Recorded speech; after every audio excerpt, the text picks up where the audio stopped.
Last week, there was another general election in Europe. This time, it was in the United Kingdom. And the results took people in Britain by surprise because it was expected, thanks to the opinion polls who got it all wrong, that it was a close election campaign and that both the mainstream parties, Conservative and Labour, would roughly get the same number of seats.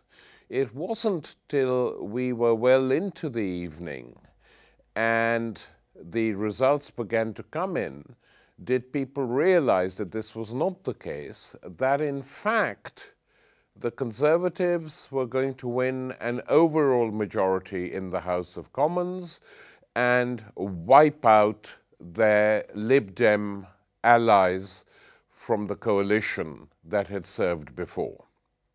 This is, in fact, what happened. The Conservatives got over 11 million votes. Their share was in the region of 36 to 38% of the vote. Labour got over 229 seats, 9 million votes. Their share was 30.5%, not too different from last time, and the second lowest Labour percentage since 1918.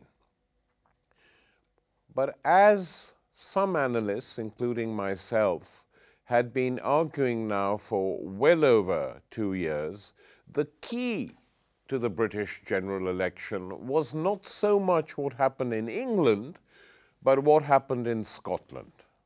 Why?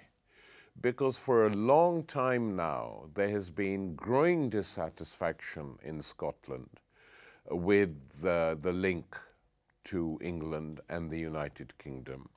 And though the Scottish referendum was lost by 10% when it took place last year, what was not the case was that these sentiments went into decline, as often happens after a defeat. What effectively happened in Scotland, many people regretted the way they had voted. Other Scottish citizens were, frankly, disgusted by the triumphalist celebrations in which Labour, Conservatives and the Liberal Democrats indulged in to celebrate their big victory. And the Scottish National Party was overwhelmed by a surge of support, gaining 90 to 100,000 new members very rapidly.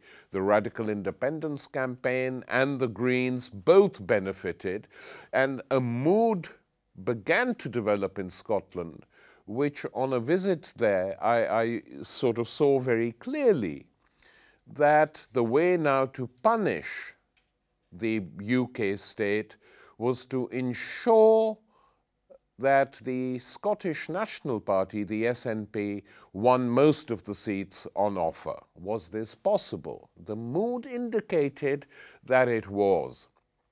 And that is the only part of the country where the pollsters got it right. The Scottish National Party won 56 seats in Scotland from 1.4 million votes, and the rest of the parties were completely wiped out. Now, what does this tell us? It tells us that in years to come, the 2015 general election in the United Kingdom could well be seen to be as significant as the famous 1945 election that took place after the Second World War. Why? For the following reasons. The 1945 Labour government, a landslide majority for Labour, pushed through a whole set of social reforms, a free health service, a free education system, the construction of a proper social democratic welfare state that put the lives of ordinary working people on a par with those of the rich, a redistribution of wealth. All these things began to take place and created a new consensus. And the Scots, like most other parts of the country, felt if this is what was on offer, who needed independence? And most of Scotland began to vote consistently, as they'd done previously, for Labour. Scotland became a Labour fiefdom, a Labour stronghold because of the attachment to the 1945 reforms and that social consensus. This began to change with the election of Margaret Thatcher in 1979, where a majority of Scottish people voted against her and the Conservatives. And the Conservatives, who had till then had a few MPs from Scotland, began to lose those. So things began to change. And the initial beneficiaries were, of course, the Labour Party, which dominated Scotland. But with the advent of Tony Blair, a Labour Prime Minister who modelled himself on Margaret Thatcher and said that he was working to take her consensus forward, more light touch regulation, more triumphalist wars, Thatcher in the Falklands, Blair in Iraq, not realizing that while this might play well in Middle England, though it didn't play too well there either, it would play very badly in Scotland. The Scots were by and large opposed to all this. They were social democratic by instinct. They didn't like the adventures in which Labour was taking them. And there were huge demonstrations in Scotland against the war in Iraq. And I think that particular event undermined more than anything else the Scottish dislike of New Labour. And it was then only a question of time. Having a Scottish Prime Minister, Gordon Brown, for a short time, possibly held the tide back for a bit. But it was soon very obvious that a Scottish National Party, positioning itself to the left of Labour, effectively defending a social democratic consensus, arguing it wanted to be nuclear free, that the expense of the Trident was not something Scotland wished to be part of or bear, and it wanted Trident out of Scotland, began to get more and more and more support. Even so, the idea that Scotland would do it this time was people weren't sure. 2 days before the elections last week, Nicola Sturgeon, the Scottish National Party leader, said she had seen the opinion polls, some of which were predicting that the SNP would win all the 59 Scottish seats in Parliament, but she said, I am not sure. We have to be cautious. So even within the SNP, at the top ranks of its leadership, there was a feeling that possibly the polls were exaggerating. Well, only marginally. The SNP won 56 out of 59 seats in Scotland. This meant that Labour was virtually wiped out. Its leader, enthroned in Scotland only a year or so ago by the Westminster Party, Murphy, lost his seat. Numerous other Labour worthies and Lib Dem members of the coalition government lost their seats, and Scotland celebrated. For Scotland, it really was glad, confident morning on the day after the elections. And so we have two different results. A happy result in Scotland and an unhappy result in England from the point of view of progressive people who were hoping that some change would take place in England as well. What was the reason for the scale of the Labour defeat? Now, the problem is this, that Labour couldn't make up its mind how to play the election. And the reason for that is something I've described many times now over the years, that we have in the Western world a system of politics and a system of government which I have called the extreme center, whether it's Democrats or Republicans in the United States, whether it's conservative or Labour in Britain, whether it's conservative or socialist in France, whether it's the Christian Democrats or the Social Democrats in Germany, whether it's the Popular Party or the Socialist Party in Spain. Effectively, their core demands and their way of running the country is not all that different. And that is beginning to create a huge democratic deficit that many people feel they can no longer rely on these parties to deliver the basic necessities of life, that these are parties of the rich, fat cat parties, whose own government ministers make a lot of money through their links with big corporations. Whether they are Labour or Tory doesn't matter, both sides do it. Ed Miliband, who was elected Labour's leader after Gordon Brown's defeat, couldn't make up his mind as to what to do. On the one hand, he said we have got to move beyond Tony Blair. We are no longer a new Labour Party. This is the Labour Party. On the other hand, the policies put forward were merely mild versions of what the Tories were already offering.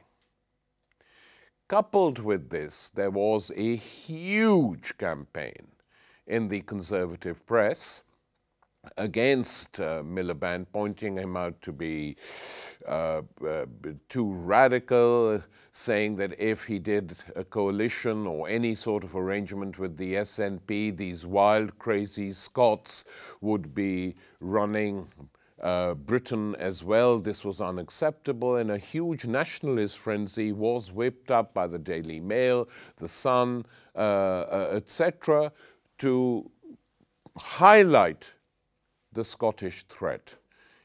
It almost seemed that the constant griping against Muslims and the Islamophobia had been replaced by a Scotophobia. The Scots were under attack, and Labour, incapable of dealing with this, tended to capitulate to extreme centre views. And in this lies their errors, and in this lies the fact that they might now never fully recover as a political party.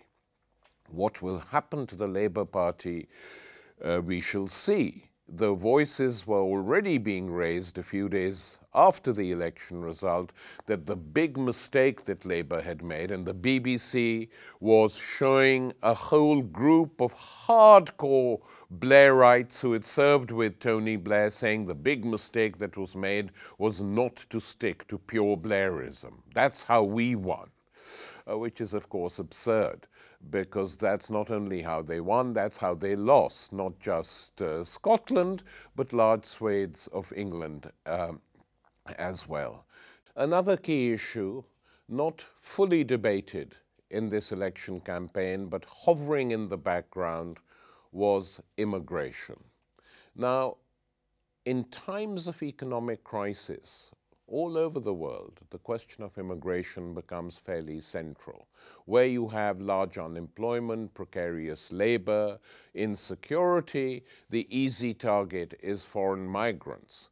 The problem with this within the European Union is that the European Union permits free movement of labor and capital within the Eurozone and within the EU as a whole. If you're part of Europe, you have to be open to migration, and lots of English people work in France, many Italians work here, but the problem arose with the Eastern Europeans.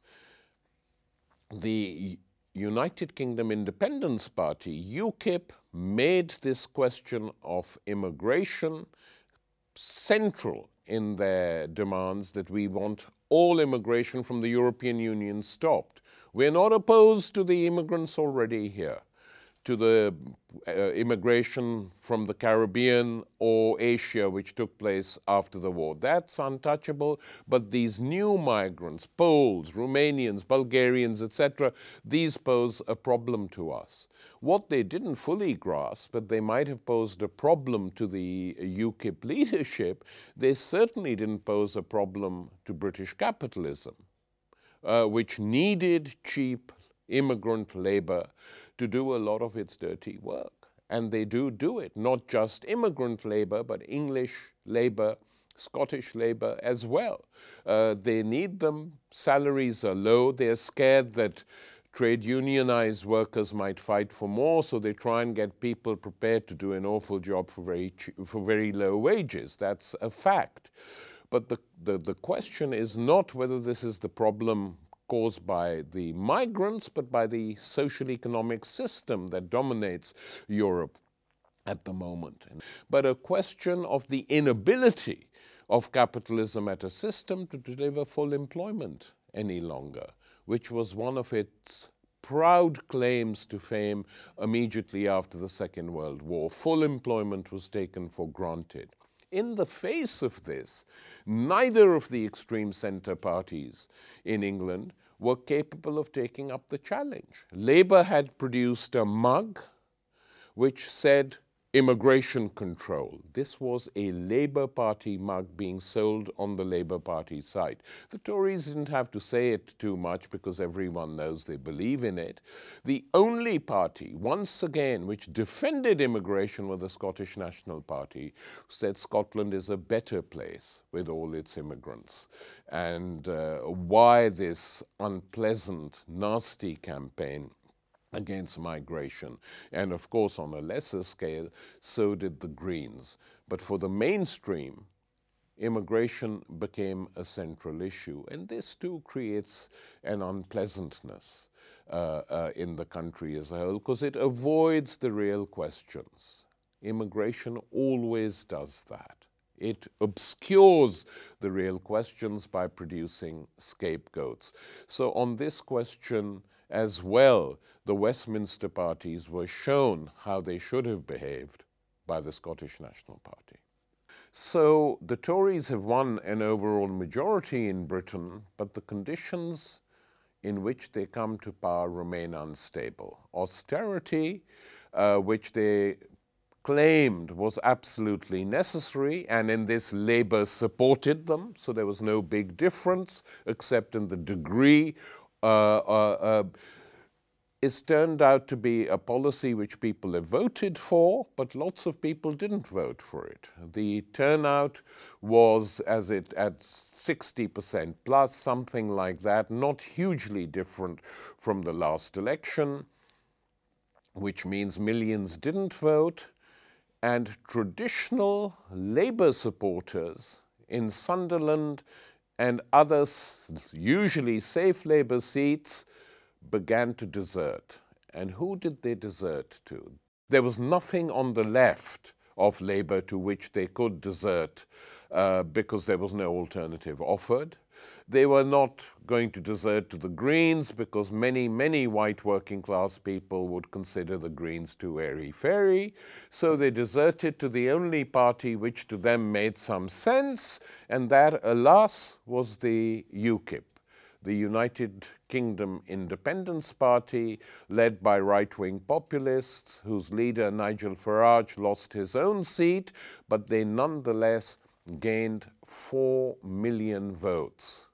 And now this brings us to the crux of the matter in England, that the country is effectively run under a first-past-the-post system, which means that in a particular constituency, if candidate X from party Y gets 12,000 votes, and all the others added up get 24,000 votes, the candidate with the 12,000 votes wins, and all the other votes do not count at all. This was always a system designed to keep democracy at bay, designed to keep conservative forces in power. Labour, unfortunately, never seriously challenged it. The Liberal Democrats challenged it, but once they were part of the coalition, they couldn't get anything they wanted seriously.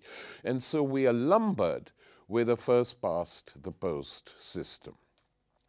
If the United Kingdom Independence Party, a party of the populist right, with 4 million votes, gets 1 seat, there's something wrong with the system.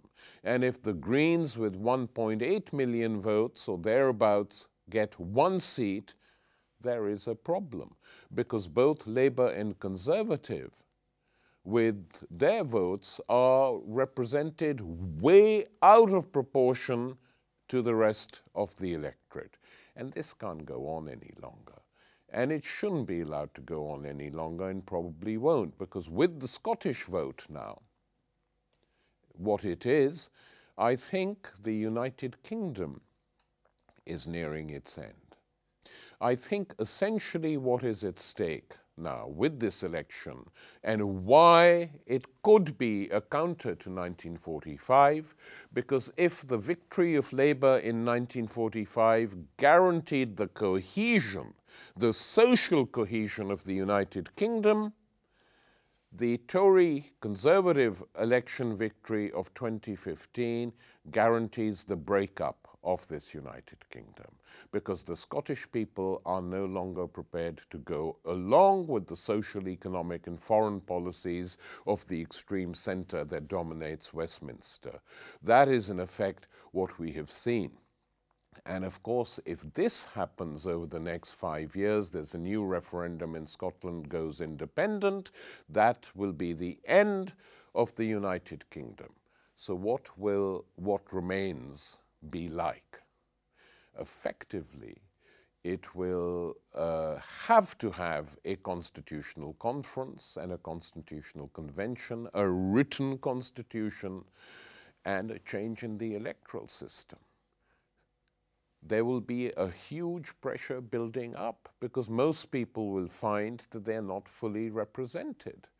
And you have to have a proportional system, possibly like the Germans, possibly a purer one, in which parties are represented strictly on the basis of the number of votes. This is an undemocratic system. And it's a big tragedy for Labour. And now they pay the price.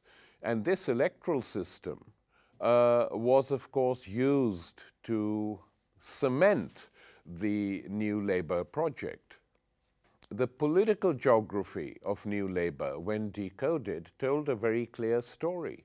The figures revealed a decline in voting, marking a growing alienation from politics. New Labour's popular vote in 2001 was down by 3 million and less than the 11.5 million won by Neil Kinnock when Labour suffered its defeat in 1992.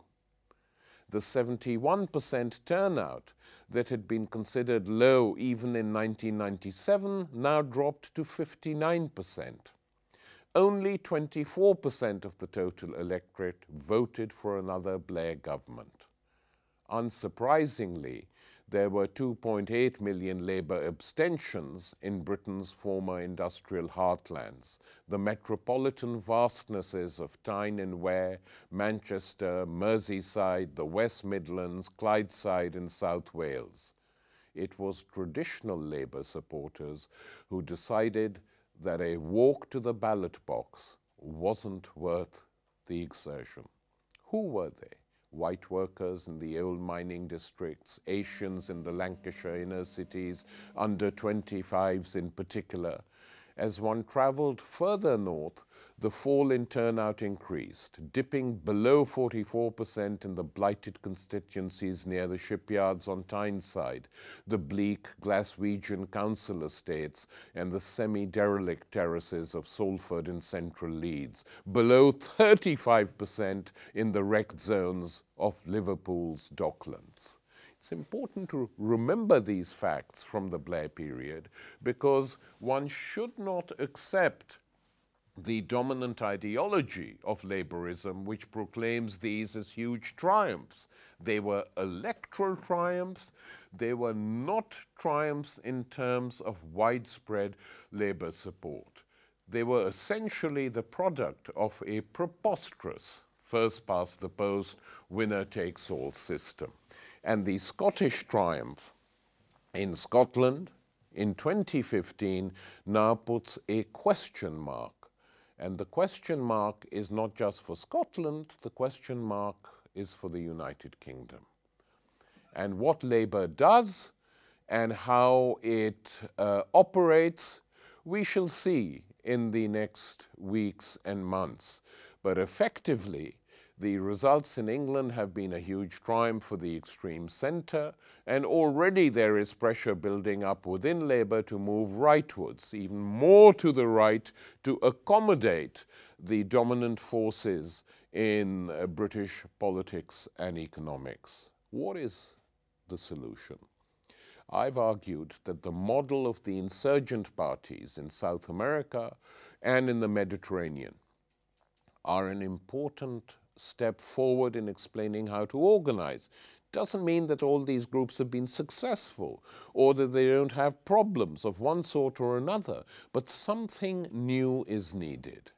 We have in Britain today opinion polls that tell us that a large majority of people, and these are polls conducted outside the election period, they tell us that a large majority of the British people favor free education, favor a national health service which is not privatized, favor even clawing back the utilities, water, gas, electricity,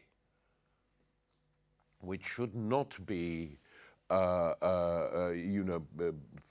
industries that are used for profit, because these are the essential needs of people. Favor cheap housing, favor a public transport system, want the railways taken back into public ownership. So why can't a party or a movement be formed in England on these principal demands, to campaign around them, to build support, not just in Parliament, but as a mass social movement in cities big and small all over England? That, I think, is a medium-term solution to come up with something new, to challenge a system which is incapable of offering these facilities to its population. And of course, this is not just a problem with England now, but it's a problem with the whole of Europe. Things are changing. One big question has also now returned to the agenda. The Conservative Party pledged that they would organize a referendum on Europe. And this referendum will now take place. There is no way out of it. And it's a democratic thing to do, because the British people wanted a referendum on the European Constitution, were promised one and were denied it. And this has been a big campaigning block for UKIP and other conservatives. And in my opinion, the left shouldn't run away from these things. They should say, yeah, let's have a proper debate on Europe. And nor should the left just line up blindly with the European elite, saying that the very idea of Europe is progressive, when we see what this European elite is doing to Greece today and what it might do to Spain tomorrow, and it's doing to Ireland and Portugal. So a proper debate needs to be had, and it would be the first real debate on the future of the European Union and the Eurozone since the crisis of 2008. So not everything that has happened is bad in England. We shall see how it develops over the weeks and months to come. In the meantime, we can take comfort from what has happened in the north of the United Kingdom and look at how Scotland moves forward.